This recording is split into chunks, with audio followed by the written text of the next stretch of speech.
আসসালামু আলাইকুম রহমতুল্লাহি ওয়া বারাকাতুহু। সুপ্রিয় বন্ধুরা, আজকের যে বিষয়টি নিয়ে কথা বলবো তা হচ্ছে গুনাহের পরে তওবা করা একজন প্রকৃত মুমিনের গুণ। গুনাহ করবে মানুষ, এটা একটি তার স্বভাবগত বৈশিষ্ট্যের মধ্যে চলে এসেছে এখনকার সময়ের মধ্যে। গুনাহের পর তওবা করা একজন প্রকৃত মুমিনের গুণ। মানুষের মাঝে গুনাহের পর তওবা করা এবং আপন রবের কাছে ফিরে যাওয়ার ক্ষমতা আছে বলেই আল্লাহ তাআলা তাকে সৃষ্টি করেছেন। সুবহানাল্লাহ।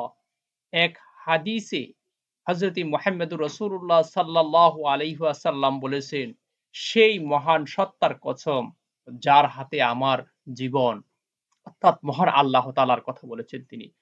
যদি তোমরা পাপ করবে, আল্লাহর কাছে ক্ষমা প্রার্থনা করবে, আল্লাহ তোমাদের ক্ষমা করে দিবেন। সুবহানাল্লাহ।